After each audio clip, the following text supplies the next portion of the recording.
Lisa's favorite pastime. If you guys ever seen her Facebook posts, she like restaurants. I don't like restaurants. I try and go, but I don't want to go. She does the comedy clubs. She travels. She'll do it if you go, and she'll do it if you don't go. It doesn't matter. She is her own person. So as one of her favorite things, we decided that we have her next item is Mr. Cletus Kassady. Mr. Cletus Kassady, who is here to give us a little comedy. Oh my God.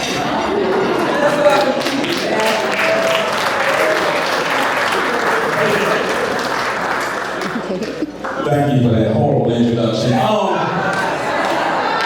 She has done everything. First and foremost, thank God for allowing me to be here because she has contacted me 437. I don't know what your sister does for a living, but she will annoy you. I almost quit 7 times.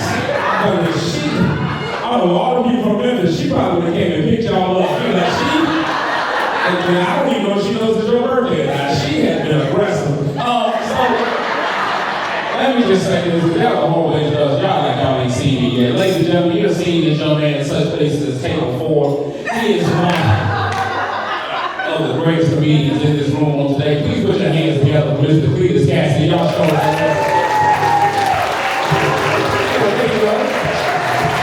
You ain't got that all. You got that all. I know that. That's Frankie Beverly. Y'all know Frankie Beverly had died in 1989. They just gonna put them on stage every week. We can't talk about, we're talking about Frank. We will talk Frank. Ma'am, comedy is rhetorical. And I had a microphone, I'm always gonna be loud. So, Susan, was it? It was a common white name. What was it? Sharon. Sharon, let me just. Regular white name. Sharon, thank you for letting us all know where you white people came from. When I came in, it was like, it was all my friends and family. I was like, this is a real blended family. It's like everybody from work and all of y'all stood up. I was like, oh, okay, there it is. Now it makes sense. Why you got wild animals under your bed and why the cat was comfortable with it. That is living white is what that is. That is so white. I'm excited to be here. 60th birthday party. I'm gonna do a couple of things. I'm gonna let y'all know that I'm gonna tell these jokes and I'm gonna get out here because they didn't pay me a lot. First and foremost, I knew this was a 60th birthday party. Sometimes you don't know what kind of party you're going to. But when they told me the party was starting at 6, I was like, oh yeah, it's right here. If we gotta be back at the house by 9. It's 6 and I was like, 4 y'all already on. They like, we can get out of here. Second of all, whenever you go to these events, they put you at a table with people. Let me tell you what I like about being at these tables, because people take all their personal business. Table 4, I never heard that about table 4. There's one flight attendant over there, one man that does one guy, he knows everybody in Georgia. He's on his football player. I'm a wrong time guy. I don't want to break his heart in the middle of it. I don't know. Now, the doctor has his name in the other end. He got the other. But I ain't heard them all. I'm like, hey, this is you. Like, no, it's just a doctor. I'm like, well, you need to get up on me, sir. Run up on doctors that all. That's it for all the table 4. And I didn't really get into your personal business with any earrings. But apparently, she's the principal. You the principal, you know? Yeah, that's the principal. I told they done told everything. I was table. Now, the hairdresser was good. She wanted to know why I was here. You don't have a name tag. Why are you here? So, where do you know her from? You know this is a work? Or church, baby? Memphis, Tennessee. Very weird place. Right there, right down the street from Graceland, where they killed Martin Luther King. That's a crazy place, Memphis. But I enjoyed 10 to 15 minutes I spent there. I got out as fast as I could. Because I enjoy my life. And that's wrong, because I'm a Portland, so this is where that scares me. You know, few things I want to get out. I was told that this was a formal event. I didn't mind it being not reached that age in my life. I don't know any of you guys here. Y'all still walking around with all go ahead, man. It just makes me feel good right after Juneteenth to see y'all serve like this. Y'all right. I love what I see. I'm not wearing all my shoes no more. Old guys, y'all look really neat. I always respected Martin Luther King, but I respect him more when I realized that all those marches and states had. I can't even get up no more. Now, 60 years old is a milestone. 60 is a milestone. Age 60 and retire. What I'm really jealous of is that all these trips that you take, you always somewhere. You just got back from Jamaica.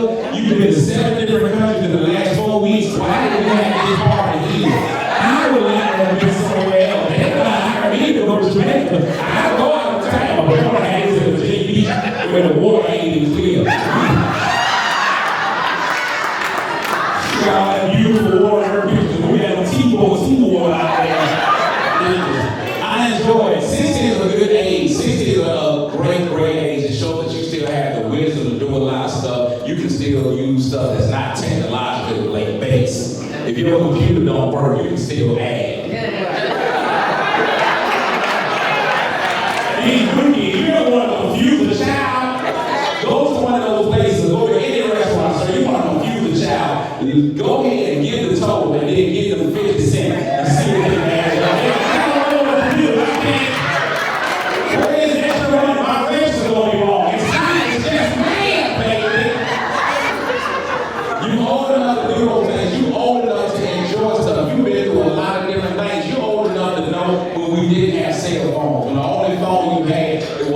Was a house phone.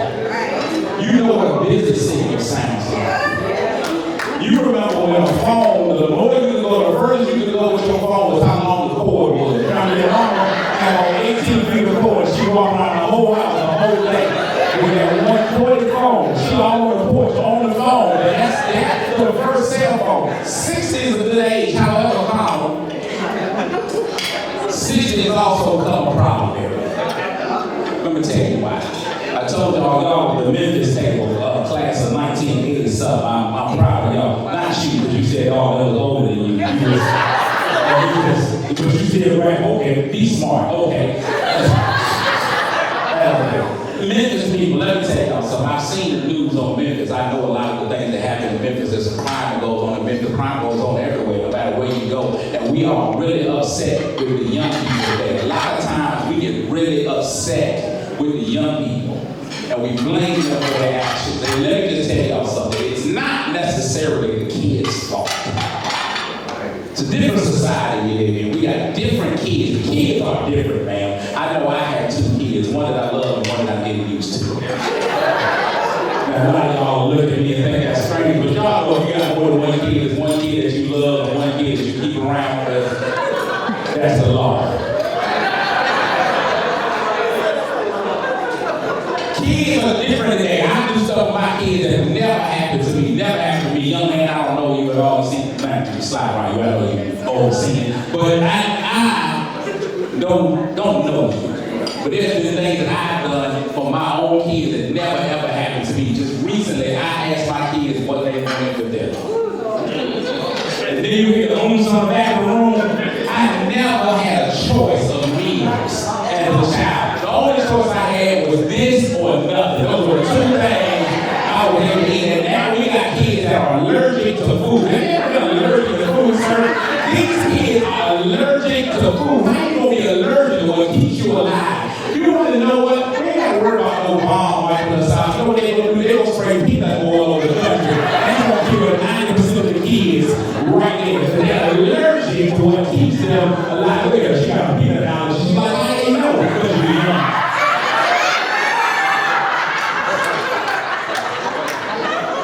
What I realized, though, is it's not necessarily the kid's fault. I'm a big proponent of family. I'm a big proponent of family. We just had Father's Day just a few weeks ago. Big shout out to all the fathers in the room. Go ahead and clap for yourself. Nobody's ever going to clap for us. Father's Day is a completely disrespectful holiday, sir.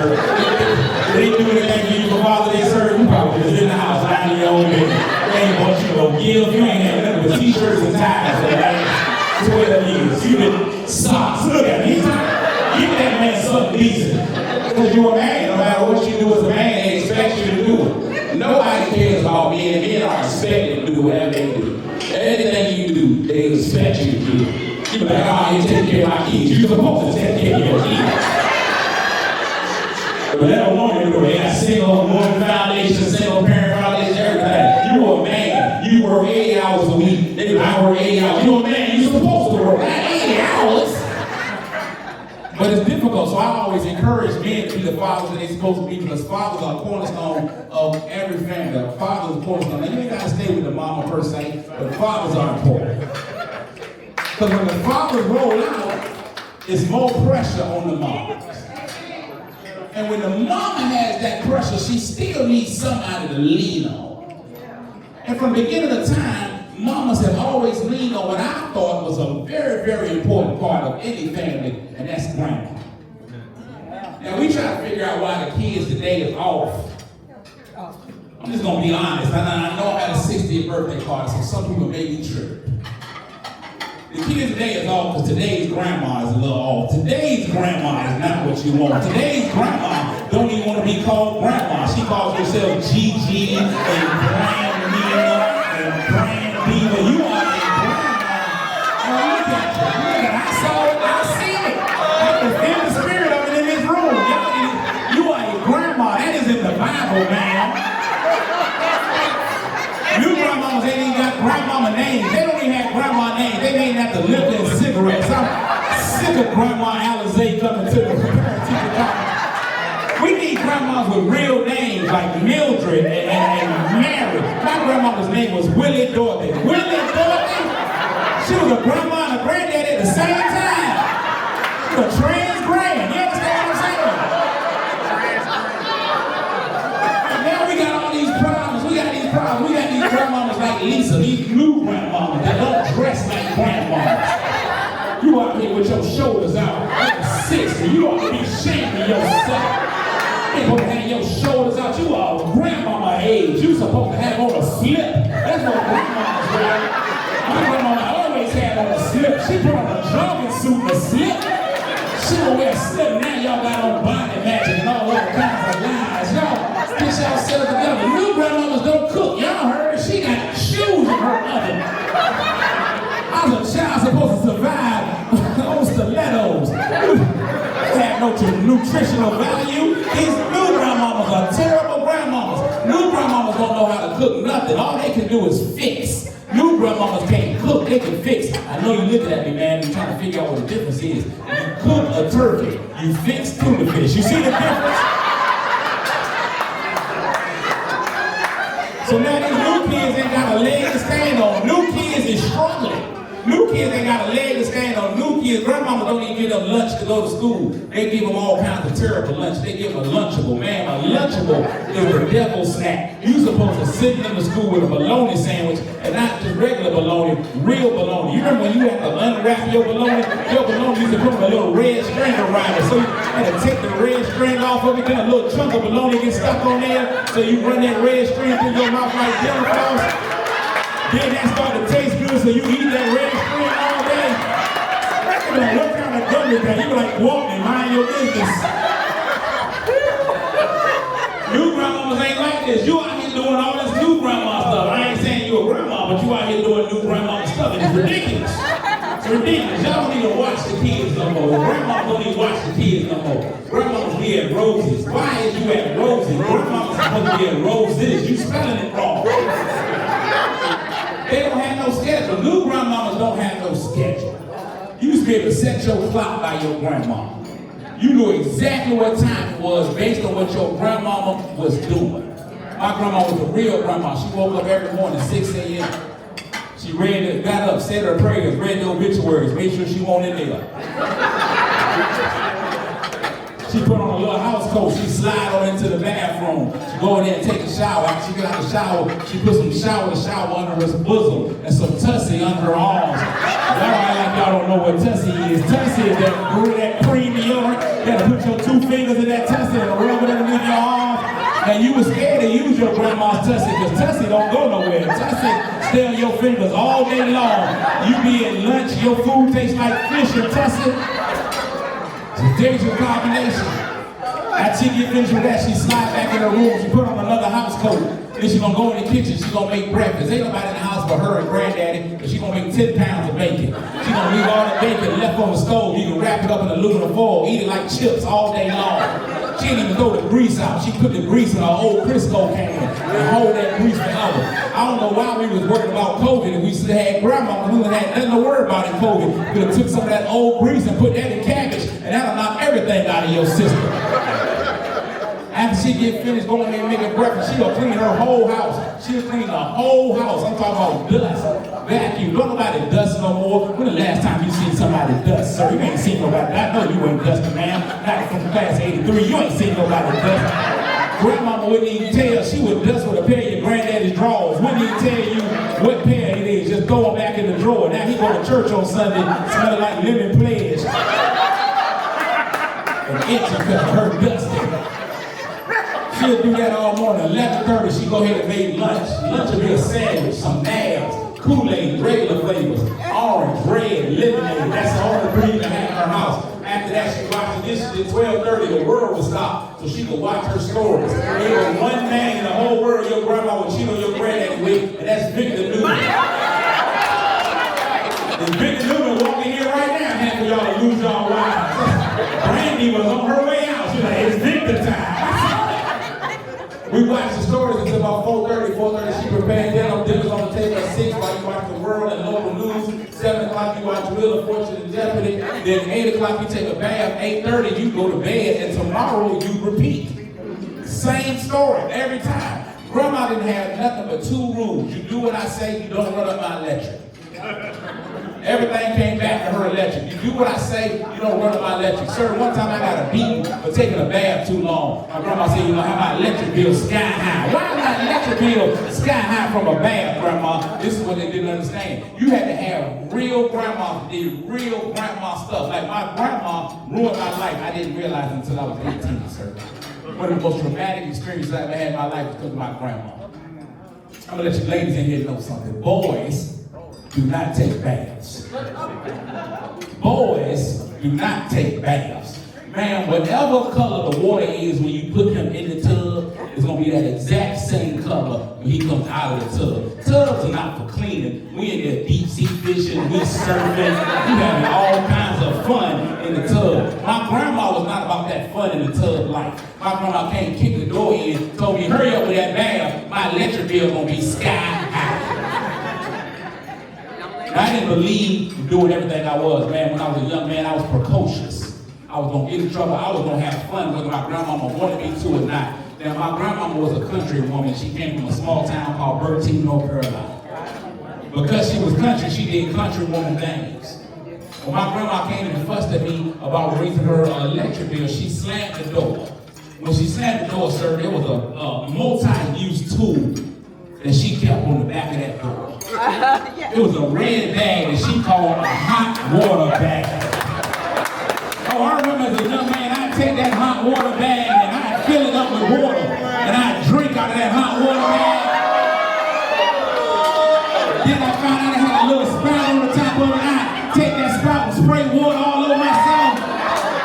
Then I got 18, I found out what that red bag really was. Oh, I was in the shower at the SVU video.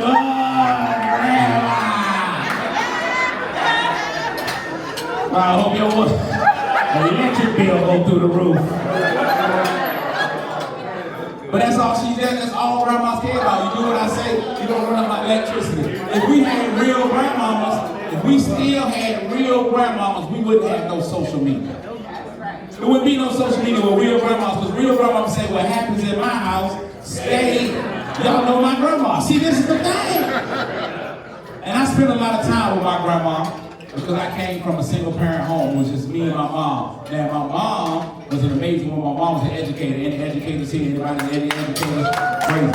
My mom was an educator. Now, in 2019, worst thing that ever happened to me, my mom passed away. It was hard for me to deal with because my mom had never died before and I didn't know what to do. It was difficult for me. One of the things that really hurt me is that my mom died while black. She died while black. And black people don't know how to console people in their times of need. They just come and ask dumb questions. Like, are you okay? No, I'm not okay. My mama is gone. Then they had the question that we all need to know. Well, who got the body? Do it matter who got the body? Are you coming to get it? Because I have it ready by 6. And it was rough for me to go to my mom. It was just me and my mom. Now, a lot of people judge my dad because my dad wasn't in the home. And I saw you kind of judge it, sir. It wasn't my dad's fault. My dad played for the Dodgers, so he wasn't able to be in the house. And it wasn't until I got older that I realized it was the child support Dodgers. And that had nothing to do with baseball at all. I'm watching baseball every Saturday waiting on my dad to get in the game. I'm like, this is crazy. My dad didn't believe in a whole lot of stuff. My dad didn't believe in a whole lot of stuff, but what he did not believe in was paying child support. My dad realized he was going to take child support out of his check. He quit his job immediately. Now, I didn't even know you could do that in the Army, but my dad figured out a way. He figured it out. And my dad was gone for a long time. He was gone for over 20 years of my life. I didn't ever see my dad until I was grown. I didn't see my dad until I was grown. One day I walked in my grandma's house. He was sitting on the couch. I was like, you the dude from the pictures. Now, it was difficult. I carried a lot of hatred from my dad, but I realized you can't walk around with that hatred. You understand what I'm saying, sir? You can't walk around with that hatred. Hating somebody else is just like the famous saying is, hate somebody is like drinking poison and expecting the other person to die. So you gotta let that go. Like all y'all that work in the office, like y'all got Lisa, y'all all work in the office, all y'all people that work in the office place, you can't be mad at somebody else at the job and you got all that anger because they gonna come to kill you. You mad at Lisa, an accountant, and you mad that she upstairs breathing, so you come in all upset. Meanwhile, Lisa at her desk, fine.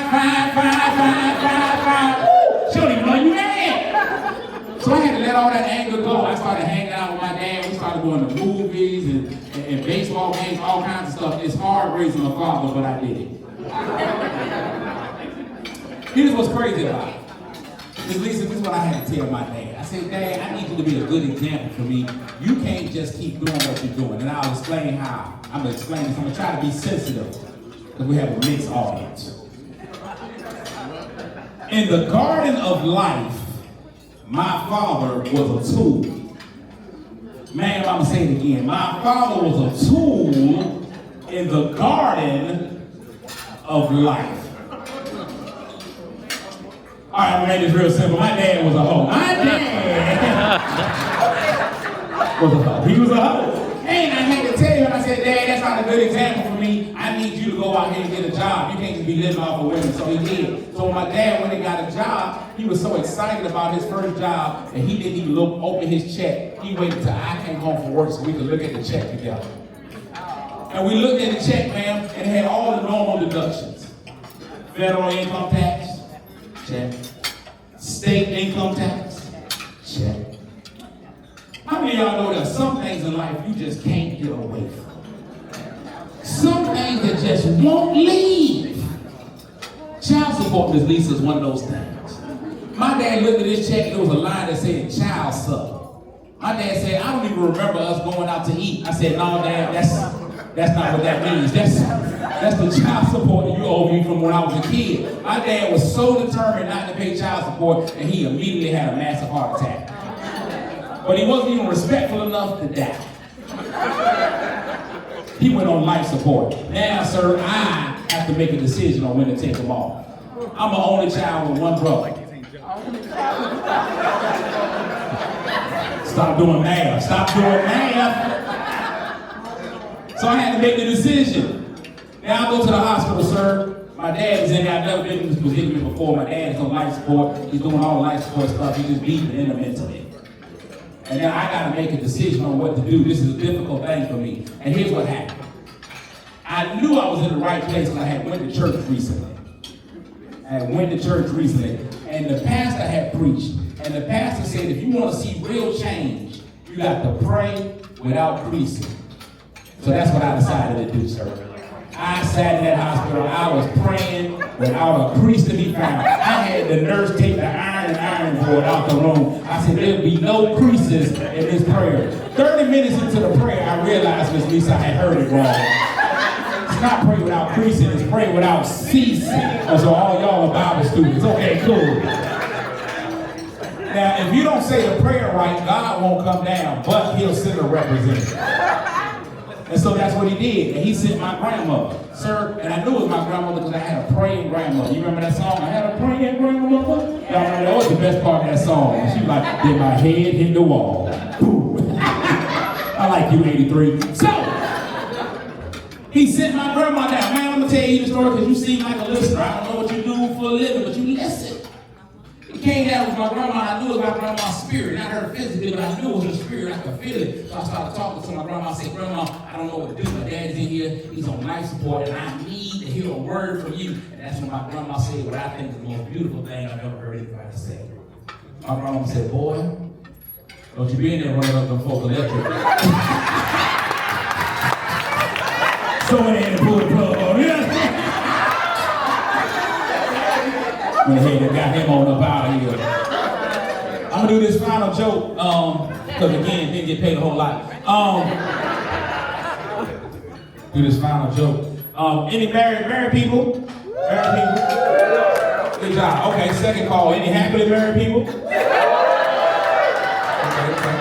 How many years you got in, ma'am?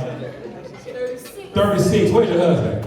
Where is he? Yeah, that's good love right there. That's real love. 36 years. You see how that is?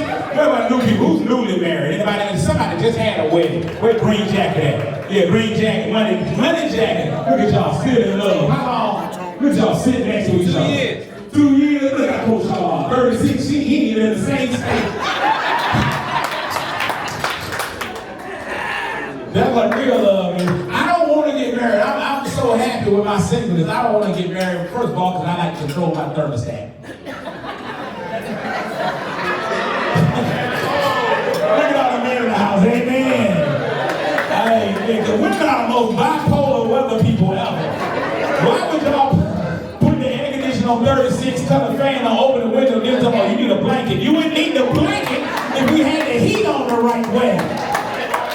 I know I'm in your wheelhouse, sir. It happens to us all. So I try to empower men. Everywhere I go, I try to give men their power back. I try to empower men. I say, men, y'all got to get it back. Any single men in here? Any single guys? Anybody single? No single men? All y'all coupled up. Then it's fine. I tell y'all, if you ever end up being single men, get your power back. I'm going to tell you why. We lost it. We lost all our power, so you got to get your power back. I know you're looking at it. You're trying to feel, you're saying, how, brother, how? You got to get your power back. Because are you married, sir? You just held a hand up. That's not a yes or no. She's obviously sitting there. Y'all married? How long? 18 years. Consecutive? Okay. Y'all act like black people don't break up and come all the time in the middle. You know, good as well your granddaddy don't marry your grandma 56 consecutive years. You got 4 different families. Okay. Here's what I realized, sir. We got to get our power back. She chose you 18 years ago. I know you think you picked her. That's not the case. She chose you. Women have the power every time. The woman chooses the man. First of all, women's much brighter than we are. Women are so much smarter. They choose on different reasons. All the man needs is a face and a button, we in. A woman sees your potential. I didn't know you 18 years ago, sir, but I'm pretty sure you ain't as smooth as you are now. She took a look at you and was like, you know what, I can do something with that, and made you into something.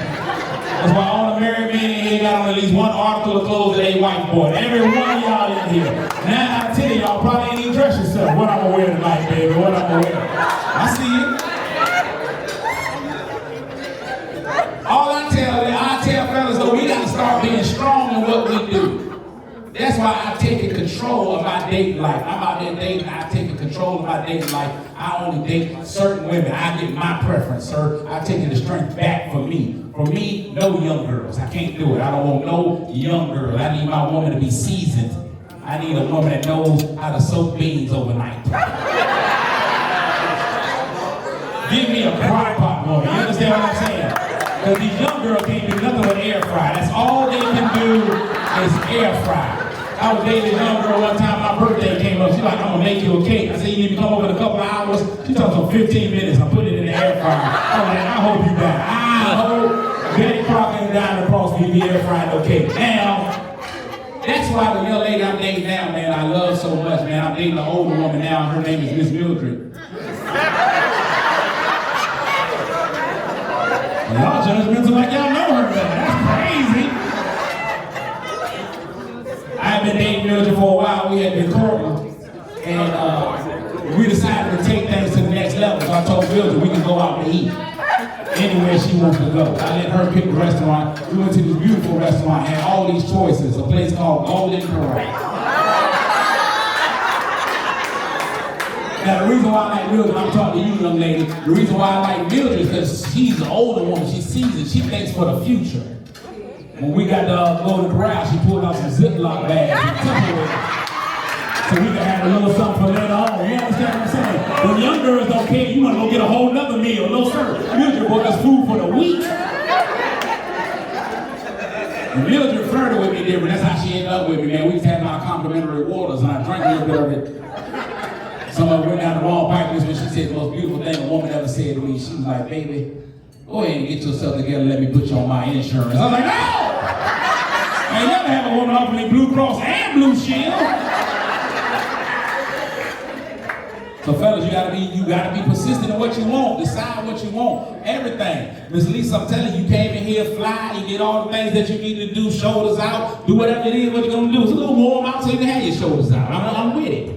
You gotta choose, fellas, what you want. I was about a body type A3. I had a particular body type that I wanted. I always wanted a woman with a big butt. I used to be a butt man. Until I realized butt can't be trusted. It's deceitful. Grand, even the Bible tells us to never trust a big butt and a smile. Now, that's in the Rick James version of the Bible, but if you look, it's in there.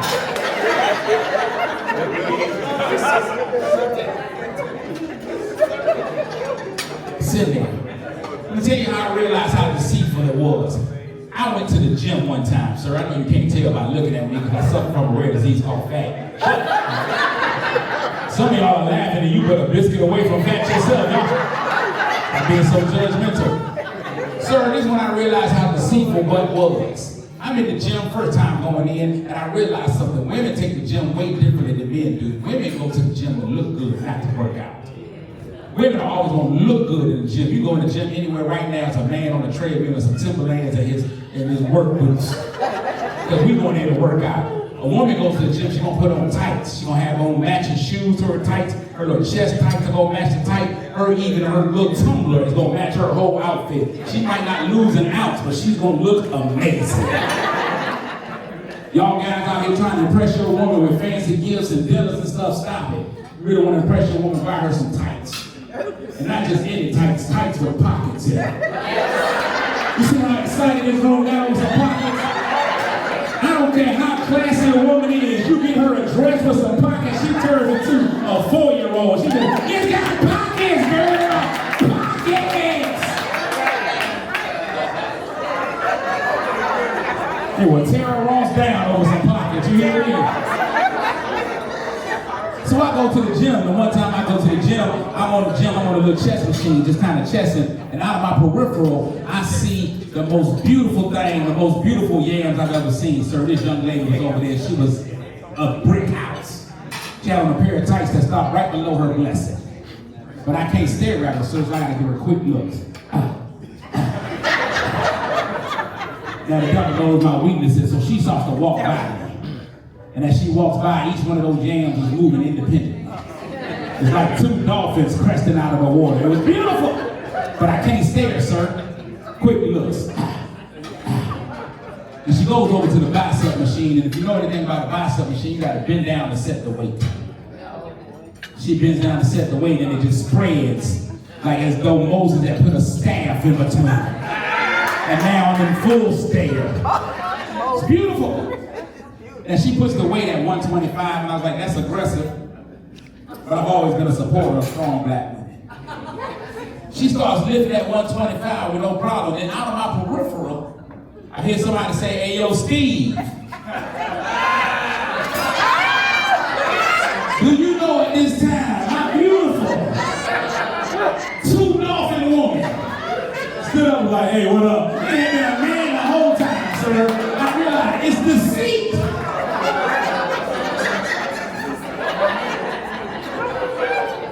That's why I changed my point of execution, Miss Lisa. It's not about cheeks anymore. I like my women like I like my chicken, 2 succulent breasts. And you can't just get any kind of breast, sir. And I know you've already got yours, but any kind won't do. You gotta be careful. Get yourself some honor roll breasts. A lot of ladies in here confused. They don't know what that means. It's all A's and B's and an occasional C. You understand what I'm saying? You don't want to mess around with a little failing grade. Those D's, E's, and F's will get you in trouble every time. Every time. You can't have a Z. Good God. That ain't even on a report card. Those D's, E's, and F's make all their decisions based on when they take their bra off. You like, baby, it's $1 million on the corner. I done took this bra off now. It's gonna have to stay down there.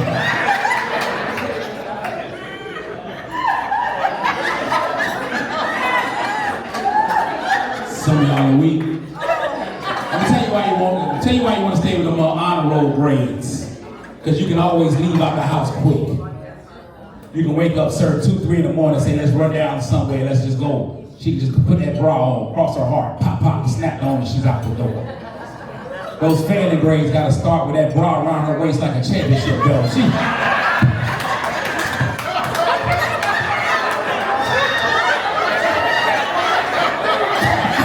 We done missed the whole movie now, little bit. We done missed. Listen, you retired, so you're going to understand what I'm about to say right now. As somebody who's not employed, I started working overtime. It's time for me to go. I've been here too long. And they don't pay me for my extra. But I'm so excited to be here in the room. One of the most amazing things about an individual is people who show up for them in good times. People who show up to celebrate you in your good times. It is hard to get people to leave Memphis and come all the way to Virginia to celebrate you. But this room is an amazing reminder of all the people who love you, and they love you because of the love that you have given. I've known you for the last 37 minutes. 37 minutes. Yeah, that's when you know you're out of time.